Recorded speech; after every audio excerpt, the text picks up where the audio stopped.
Bom dia aos brasileiros, aos parlamentares, à mídia em geral e aos interessados na minha luta, minha árdua luta, né, de reconhecimento dos policiais ferroviários federais. Eu quero frisar um momento, né, dos acontecimentos, né, recentemente. A gente, quando reconhece um belo trabalho, uma bela estrutura, né, de uma atuação, né, em conjunta com diversos órgãos de segurança pública, né, a gente tem que elogiar. Atualmente, né, o ministro Lewandowski, né, em uma entrevista, comentou da atuação, né, dessa mega operação, operação oculta, né, e a operação Quasar, né, de encontro à lavagem de dinheiro, né, desviados dos combustíveis, uma medida de deflagração, operação contra o crime organizado e lavagem de dinheiro no setor dos combustíveis.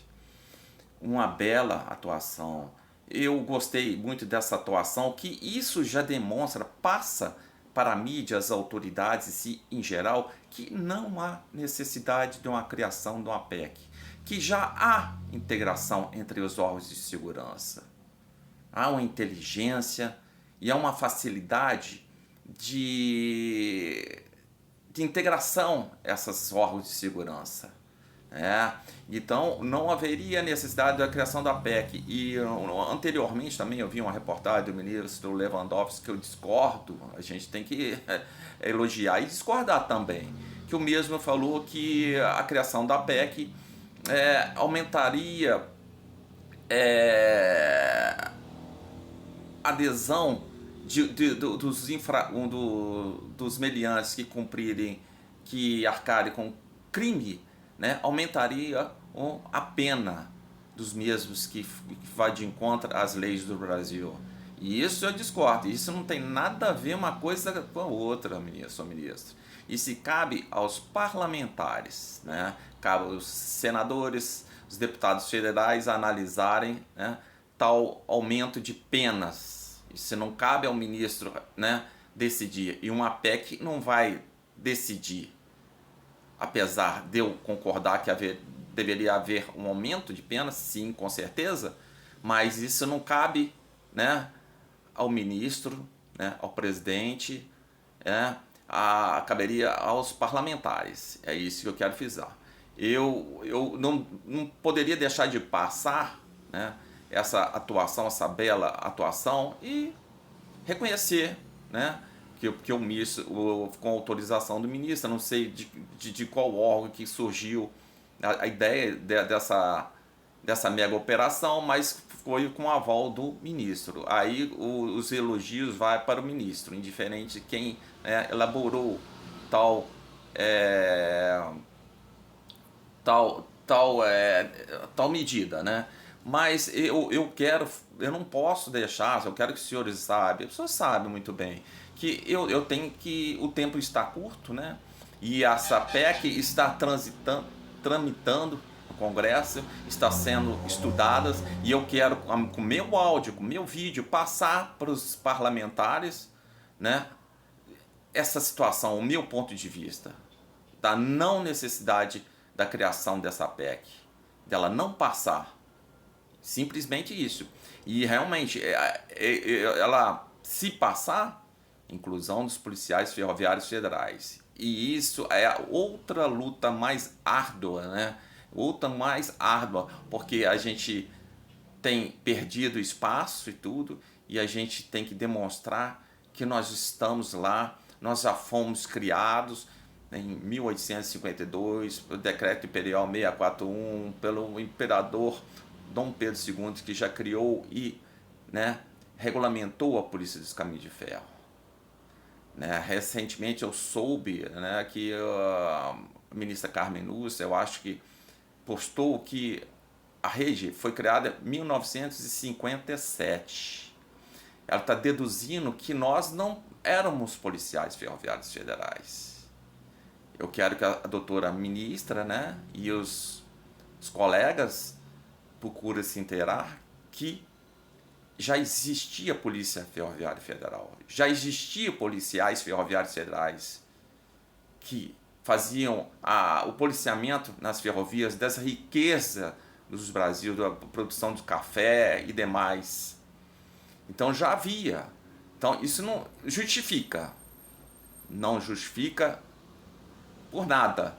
Então cabe é o seguinte, nós não éramos simplesmente servidores públicos, nós éramos policiais.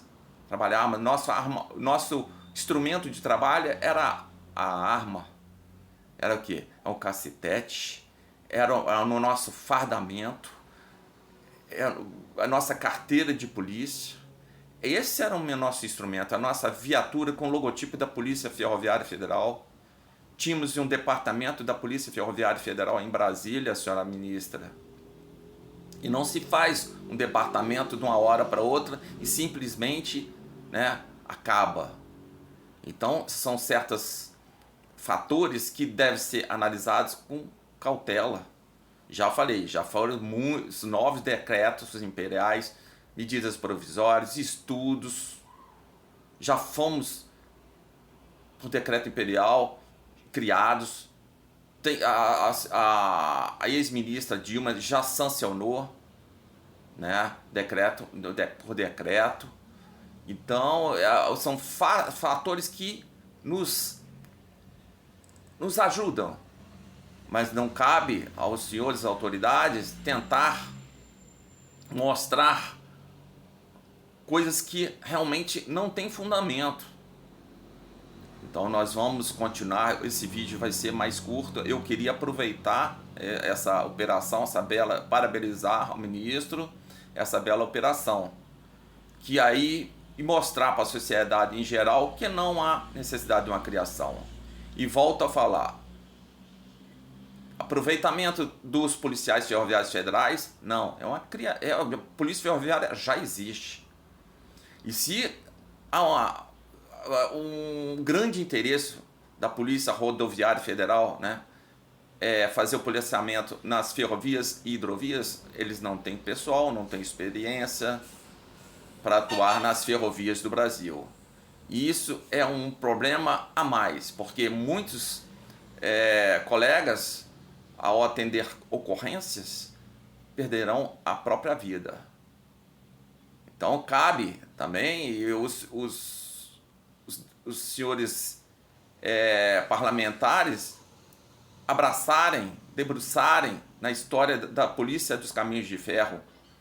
Bom reconhecimento, passamos o concurso, exigência de segundo grau, ter passado uma das Forças Armadas do Brasil, tivemos aulas teóricas e práticas, noções de direitos, primeiros socorros, tiro e demais. E nossa experiência levou anos.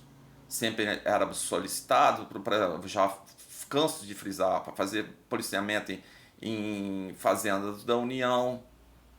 E eu não posso deixar, infelizmente, nossos colegas querem nos engolir de falar que os policiais rodoviários federais, eles eram seletistas, não passaram por concurso. Na época, tinha uma ADI que sequer foi julgada e pertenciam ao DNR.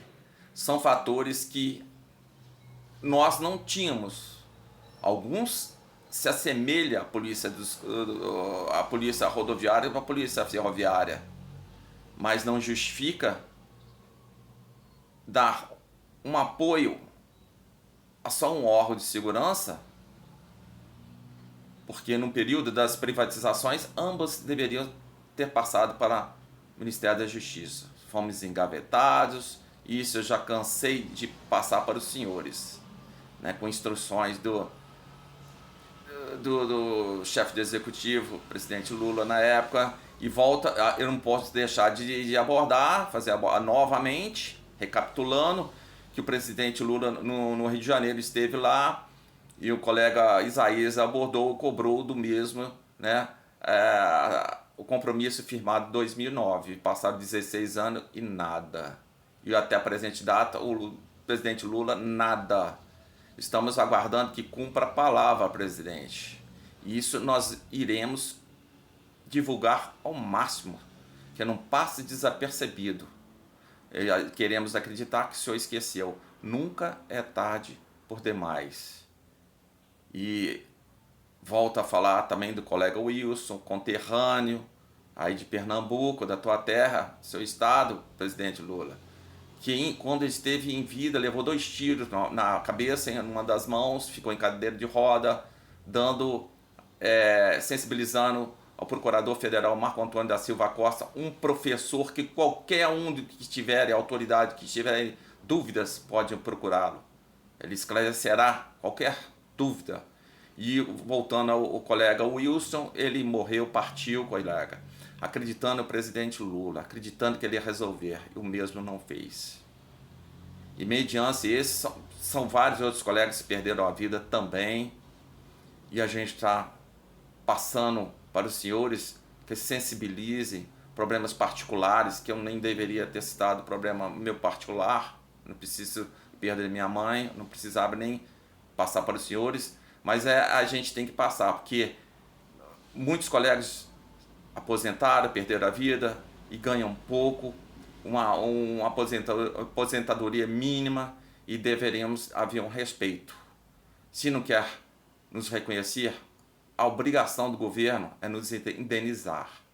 Trabalhamos como polícia, armado, fardado, isso não tem como fugir. Temos fotos, vídeos, tudo comprovando. Então haveria que ter uma indenização